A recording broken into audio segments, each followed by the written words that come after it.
All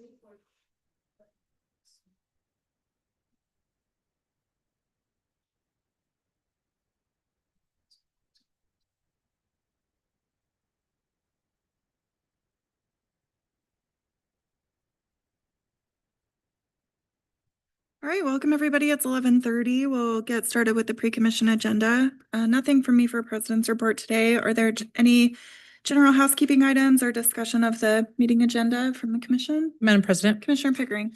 Yeah, thank you. I just have a question on item number 4 on the consent agenda when we're at a good point to answer that. That's good. Hi, Director. I just wanted to see, I know such a quick jaunt compared to where we were last month. Basically, I was looking over the materials in the packet, and I just wanted to confirm that the street segments that are being proposed to be vacated, those are the same segments that were up for discussion last year. And if you could just kind of give us, if that is the case, are folks ready to talk about it? Like, how is this on the agenda? Madam President, Commissioner Pickering, I'll let Steve kind of lead that up, give that update. It is the same segments though, Okay. That were previously discussed.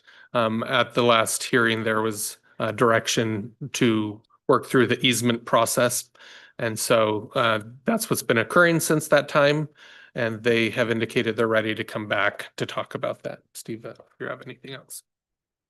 Thank you, Madam President, Commissioner Pickering. Yeah, I mean, at the end of the last commission meeting at the hearing, I was directed to try and work out an easements for the existing people who needed access from that section of Table Rock Road. I offered up an easement form that we use, and the parties could not agree on that. And so I stopped and I said, okay, well, it's up to you. I tried. And so they finally, after months and months, they've got all of them, I've been told, that have agreed to the easement form, and they're ready to come back. Okay. And that's the status. Thank you. But the application has not changed. Okay. So, okay, that's the same. Thank you. Any other questions on the agenda? Or all right, seeing none, Director, over to you for the director's report. Thank you, Madam President, Commission. My wife was making fun of me for calling you Madam Mayor last week, so we're being really direct on this. Get it in your head. She'll make fun of me for bringing that up. Excellent. Well, here to give our director's report today, a few great things to share with you. As commissioners, we are continue to be focused on these key areas of working together with our partners, working together as an agency, doing it safely, making sure the system is safe, and building more of the right projects.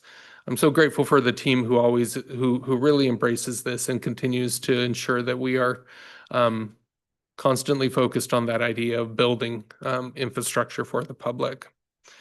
This last week, we had the opportunity to host the Mayor's Youth Advisory Council for Meridian. James Magsamen is one of our GEOs. His daughter is actually over the president, I guess, of the Meridian Mayor's Youth Advisory Council, and they were having a conversation about safe winter driving.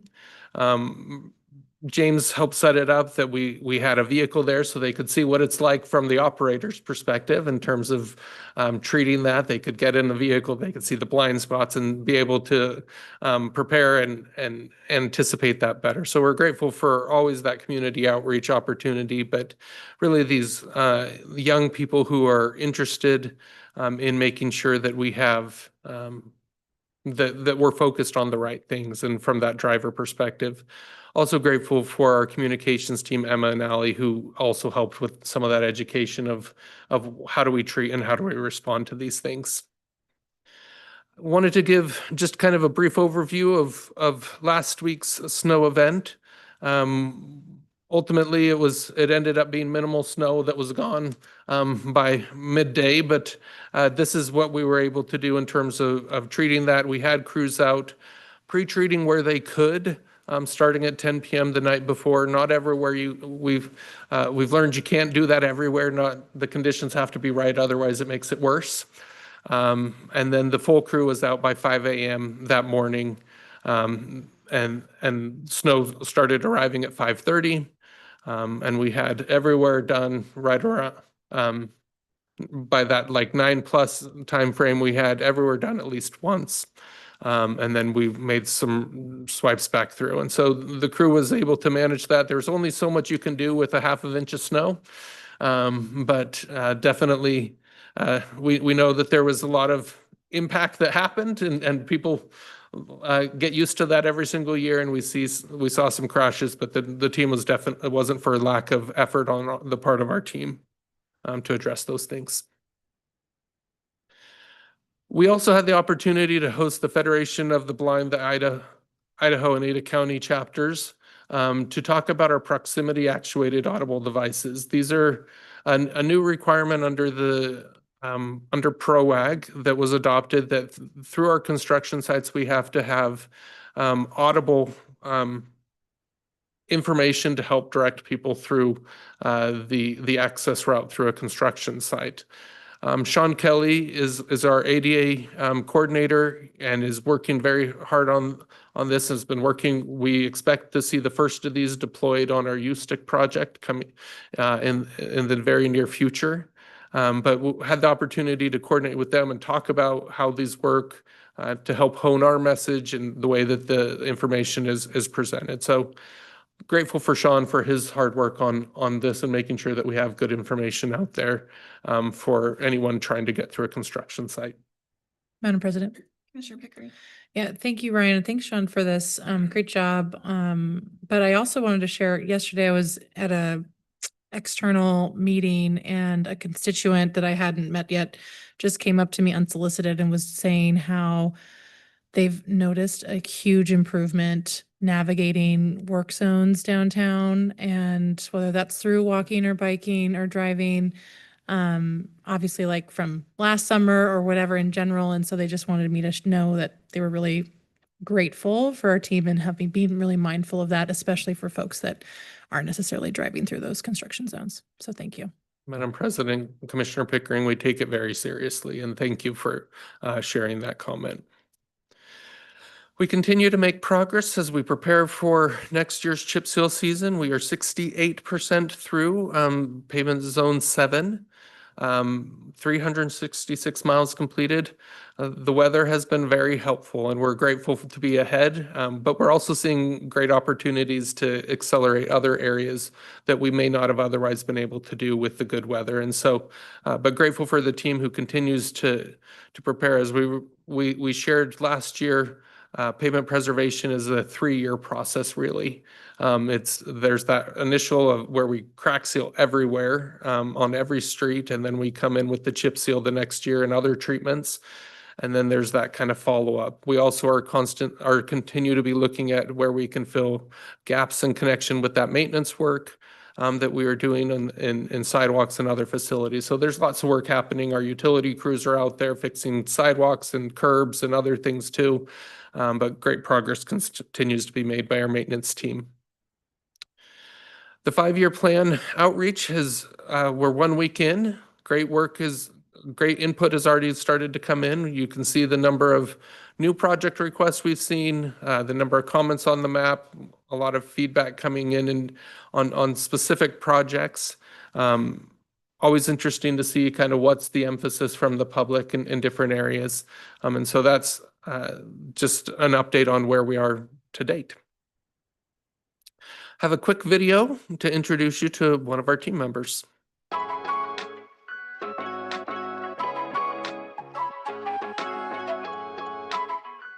Hi, my name is Styles Clark. I'm a senior project manager at the Ada County Highway District. My job is to manage a wide range of projects, from neighborhood sidewalk improvement projects to roadways, intersections, and major bridge projects. My career path's a little unique. I started at ACHD 7 years ago as an equipment operator before transitioning over to project management. And now I'm responsible for taking projects from early concept design through design, right-of-way acquisition, and construction. I knew this is where I wanted to be over in the projects division, and no 2 days really look the same. Some days I'm out in the field walking the project with property owners or stakeholders. Other days I'm reviewing plans, working through problems with the team. What I enjoy most about my job is seeing the impact it has on the community. It feels good knowing something that we built will make it safer and easier for people to get where they need to go. I also really enjoy the team side of it. I work with some really talented people both here at ACHD and with our consulting partners. It's a team effort, and the collaboration to build the best project we can is one of my favorite parts. I also really enjoy the problem-solving side of my job. Every day is different, every project is different, and finding a balance between design, budget, and the community needs really keeps things interesting. Some challenges that I experience is we work with a lot of stakeholders on our projects, working with the cities, different utilities, the railroad, federal agencies, and the public. The point of all this coordination is really to make sure we are doing all the work once, going in once, doing it right. You know, it takes a lot of communication to keep all parties involved and up to date, and a lot of patience. My favorite thing about working for ACHD, it's got to be the culture. I love the people, I love the work environment, I love the work that we do.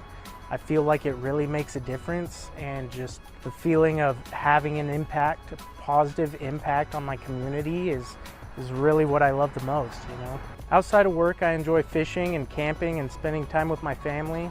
I have 2 little boys, and they do a really good job of keeping me on my toes and keeping busy.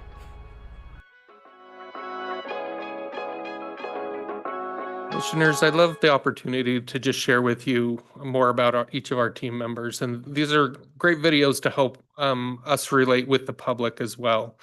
So they see what it is that we do every single day. Styles is a senior project manager in our federal aid section. So managing some of those most difficult projects, he stepped up at a time when we really needed it. And we're really grateful for the resources and the effort that he brings to that and the energy.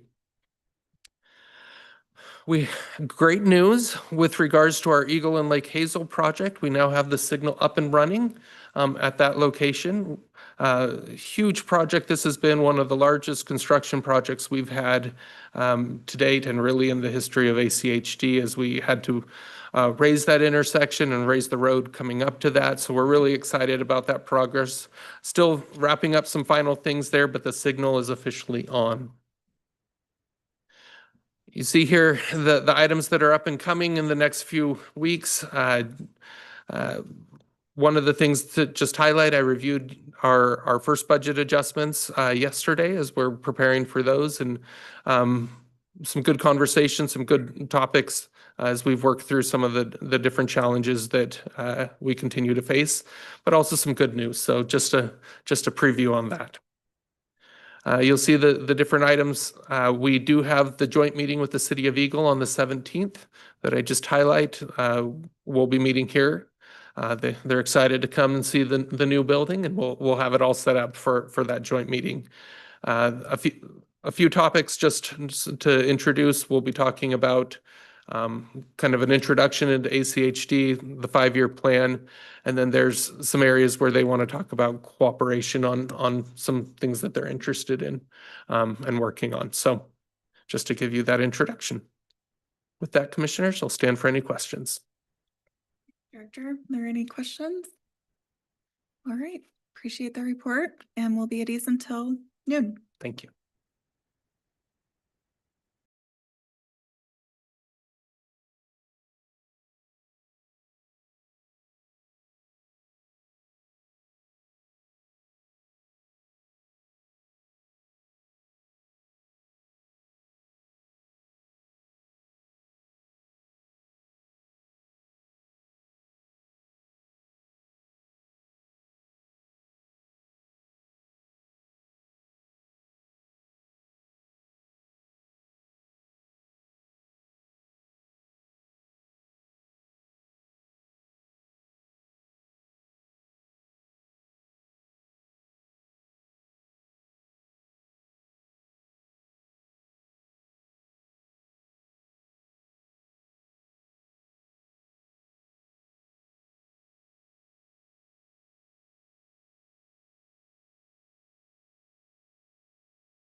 All right, good afternoon, everybody. It's now 12 o'clock. I will call the meeting to order. Thank you to all joining us in person and online, and please join us in the Pledge of Allegiance.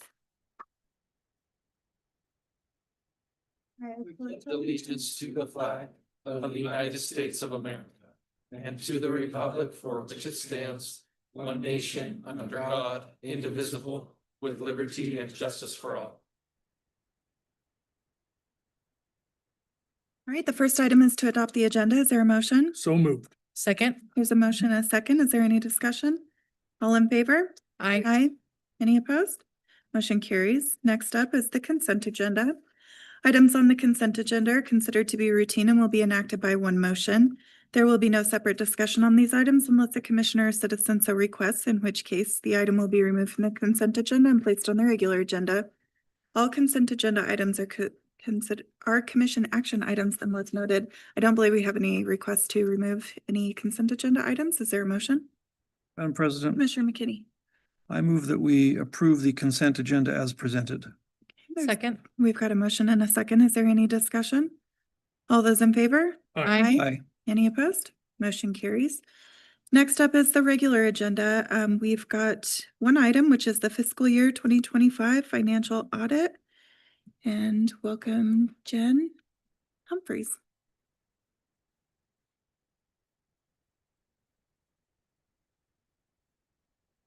Good afternoon, Hello. Madam President, Commissioners. For the record, Jen Humphreys, Accounting Manager here at ACHD. And today we're asking the Commission to approve the fiscal year 2025 audited financial statements. But before we do that, I'd like to introduce Kristen Diggs, our partner at Bailey, to give some highlights of the audit. Thank you. Welcome.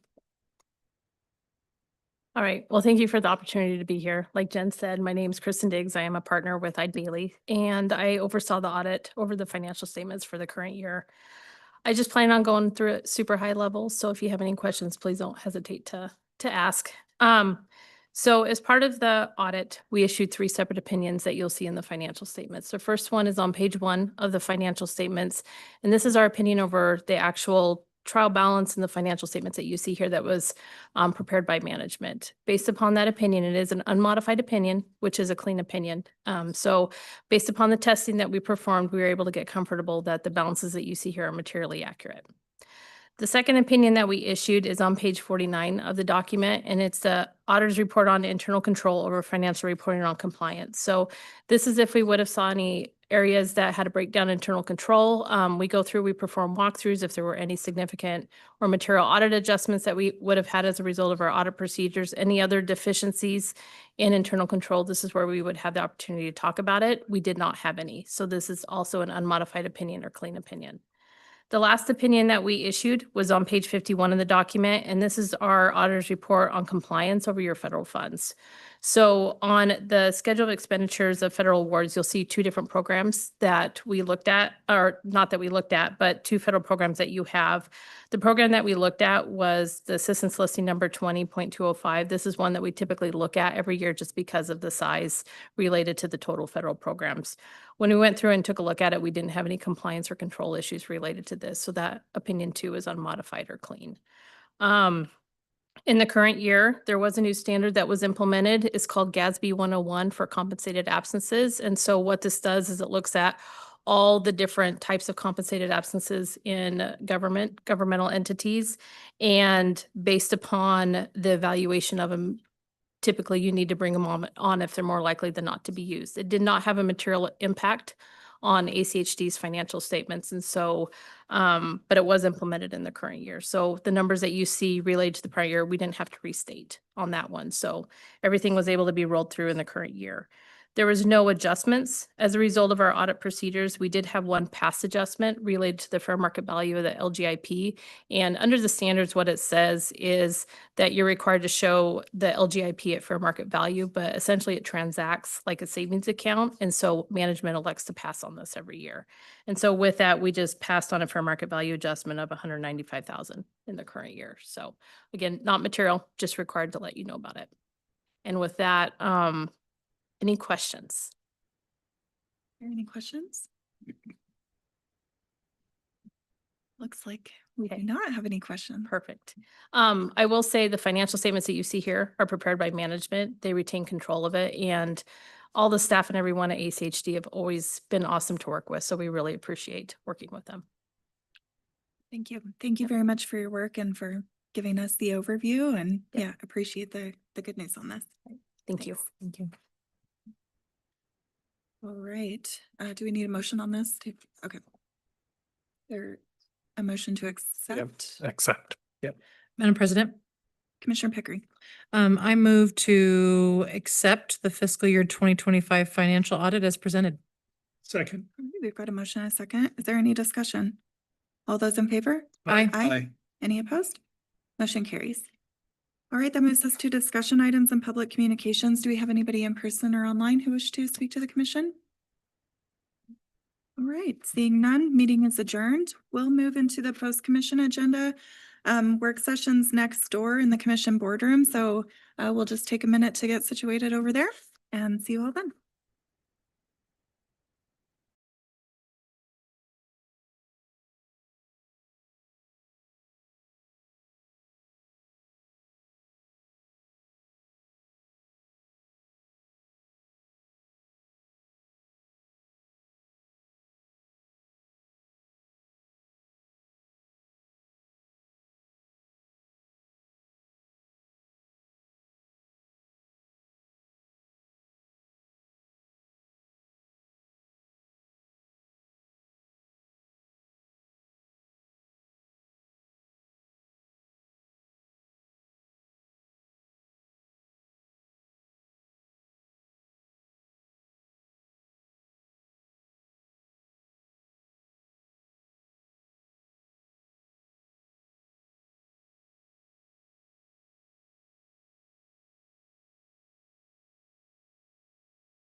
Now we're in the commission boardroom, ready to move on to work sessions.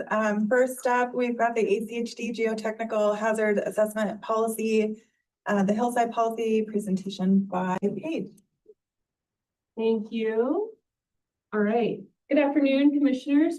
For the record, Paige Bankhead, civil engineer with the safety engineering team. Today, I'm presenting an overview of the final draft for the Geotechnical Hazards Assessment Policy, formerly known as the Hillside Policy. I will discuss how this policy was drafted, the policy drafting review process, how we plan to implement the policy, and the policy goals in anticipation of the public hearing on March 4th. ACHD's current policy does require a geotechnical report, but it does not define what hazards must be evaluated, what the minimum scope should be, or how findings should inform design. Since we've experienced slope stability issues, settlement, and water intrusions from springs affecting some of our infrastructure built with developments, we wanted to draft a more comprehensive, proactive policy. As development continues to expand into more complex terrain in Ada County, we want to clearly outline what needs to be evaluated and provide expectations for geotechnical reports associated with new or modified ACHD infrastructure in areas of geotechnical hazards. Since geotechnical hazards can also occur outside of hillside conditions, We renamed the policy to be the Geotechnical Hazards Assessment Policy. The new policy applies to ACHD infrastructure that will be built with new developments or redevelopment in areas where there are existing hill slopes over 25%, areas with slope stability concerns, including landslides and scarps, high groundwater or springs at depths that could affect slope or roadway stability, settlement-prone areas, and or expansive or collapsible soils. This policy, it's important to note that this policy will not apply to already approved development applications. We modeled the policy after policies used by similar jurisdictions and the 2020 ITD Materials Manual, which is widely accepted statewide as a standard reference for geotechnical investigations. The first draft was reviewed by Ryan Olson, a licensed professional geotechnical engineer with GeoEngineers. We then sent the draft to developers for review, where developers and their geotechnical consultants provided feedback. We received 3 responses to the first draft. Developers and their consultants wanted to ensure that there were clear and concise requirements and wanted to understand expectations. We added more details to help clarify requirements and expectations, as well as including some of their recommendations. After incorporating that feedback, staff produced the second draft, the version you're seeing today, which was again reviewed by Ryan Olson. This was also sent to developers, and we received one response last Friday from Boise Hunter Homes and met with them this morning to clarify comments. We will be working on— What's that? That was on what? The policy, the second policy draft. Yeah, they wanted something clarified. Yeah, they had a few policy sections they wanted to clarify on requirements and threshold cutoffs. We will be working on adding some clarifying language to our policy, so there will be some minor changes, but nothing substantial to the actual meat of the policy. So an additional work session will be needed. It's also important to clarify what this policy does not do, and it's not intended to do, or what we want it to do. It does not mandate one-size-fits-all solutions, eliminate professional judgment, and it does not require over-engineering on low-risk sites. It is intended to give developers a clearer understanding of expectations, gives ACHD review criteria, and helps us avoid preventable issues. The application process mirrors our traffic impact study process to account for the nuances of each unique development and determine the scope of the report. So we anticipate it to proceed like this. Before the applicant submits their development application, the applicant and their geotechnical engineer meets with ACHD to review and determine the scope of the report, if there is ACHD infrastructure proposed to be located in any areas of geotechnical hazards as defined in the policy. The initial meeting may need to include staff from the lead land use agency and other agencies as appropriate. Next, the applicants are encouraged to submit the geotechnical report to ACHD for review and acceptance prior to development application submittal to the land use agency. Reports may be submitted concurrently with the application. However, they may require additional review time. Early submittal allows for a more efficient and complete review of the geotechnical report. Finally, the geotechnical engineer for the applicant will review the construction plans before they're submitted to ACHD for review to ensure conformance with the report, and will submit a statement with their construction plan submittal to ACHD verifying that they have reviewed the plans in conformance with the geotechnical report. So the goals for this policy are ultimately straightforward. The goal is to identify potential hazards earlier. It is about being proactive and not adding unnecessary hurdles. We want to provide clear expectations up front for developers through an initial meeting and continued communication. We want to reduce emergency repairs caused by avoidable failures and protect public investment in our roadway system. Experience shows that clarity early in the process is almost always less expensive than fixing problems earlier. I will now stand for any questions. Yes. Yes, probably a couple of 3. Last time we had problems with the Hillside policy, and we escaped unscathed because we relied on the approvals given by the city of Boise. Mm-hmm.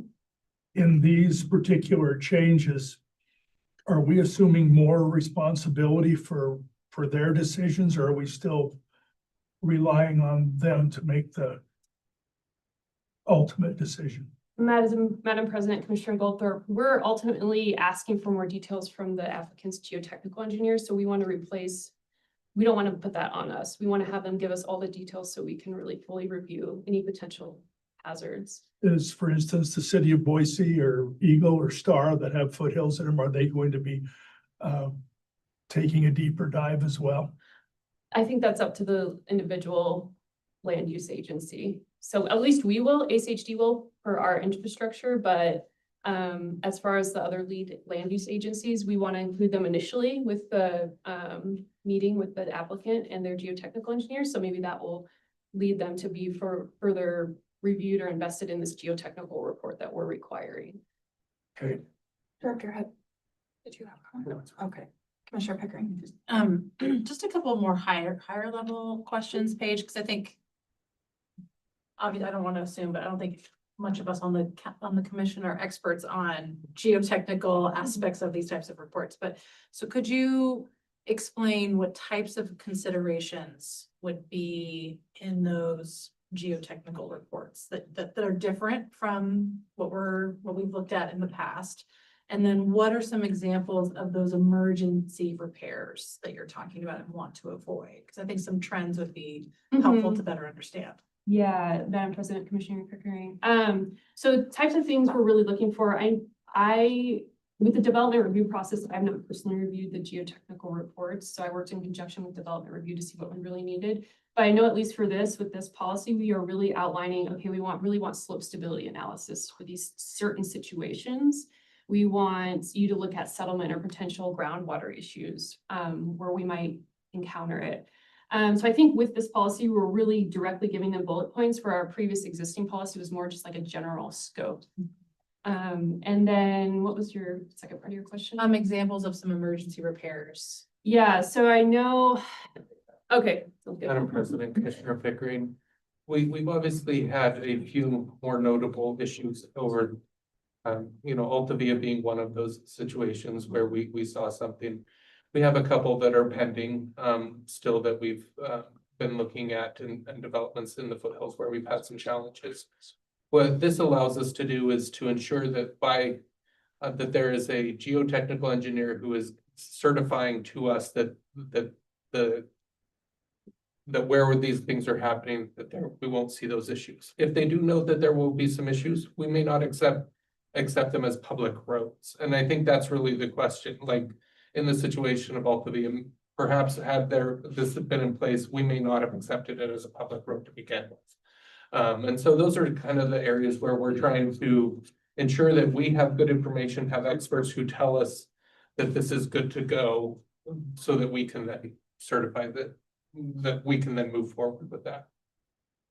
And that's what the intent of this policy is really just to help us Another with question, that. you said we got some feedback, or we went and got some examples from other entities around the country to determine best practices. I'm hopeful that none of them were in Salt Lake County. No. Thank God. Madam President? Commissioner McKinney? Yeah, Paige, just a quick question. Does this new policy draft make any change to how we handle circumstances where unforeseen geotechnical conditions are discovered during construction? And does it impose additional reporting requirements on contractors? Madam President, Commissioner McKinney, we have not specifically addressed, like you're asking about, like surprises during construction process. I think that's something we could consider and talk about. I don't know if during that process we could require like an updated geotech analysis. I think that's something I'd have to talk further with development review and Because of course, geotechnical analysis is always based upon sampling. right. Boreholes, and the boreholes won't necessarily find everything. We expect that occasionally something will be missed. Likewise, conditions changed. I was involved with an ACD project a long time ago that during construction, suddenly we had groundwater that was, flowing everywhere. And when you look back, the boreholes had been done, the geotechnical investigation had been done during a time of prolonged drought. And so, these springs that we were discovering now just didn't exist when they happened to do the analysis. And so that sort of thing is always a possibility. And naturally, of course, we have policies for dealing with that. I'm just wondering if we're making any changes in that to make sure, for example, if a developer is building a subdivision on a hillside, and everything is done according to the plan. Then they get building it and new conditions come up. They might be tempted because of money to resist reporting something they found because, oh no, this is going to cost us a lot of money. Let's see if we can work around it without really going through any procedure. And then, of course, that potentially later on you could have a problem. So our policy obviously ought to look at something like that and have a careful, procedure outlined for making sure that those sorts of things don't get missed. Commissioner Goldberg. One of the more interesting parts of the discussions that we had regarding Altabia was when we had a number of drone pictures or something, and it was very obvious where the problems originated from a historical perspective. Whether or not something showed up in the boreholes would have made no difference because it was so obvious where the springs had historically been. Madam President, I know Christie had some thoughts in terms of that last comment. Yeah, Madam President, Commissioner McKinney, we do run into issues where we're in the middle of construction and a spring shows up or some other hidden surprise shows up. At that time, we require the contractor to stop work. The geotechnical engineer has to provide to staff how they're going to fix it. So that's currently our current practice, really regardless of anywhere in the county. We stop the work and wait for them to provide us with a solution that we then review. And I assume that process is reflected like before we accept roads at the end of a project too. That's right. Any other questions? All right, thank you. Oh, sorry, Commissioner Member.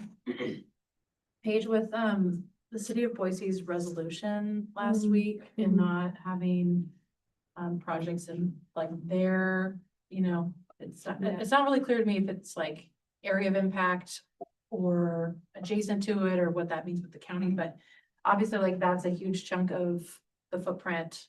But so this would really not come into effect because there's not going to be houses in that area. Is that correct? Is that your understanding, or is there still going to be new development?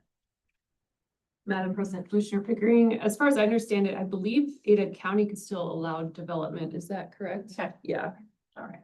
so it still applied. Okay. Thank you. Right.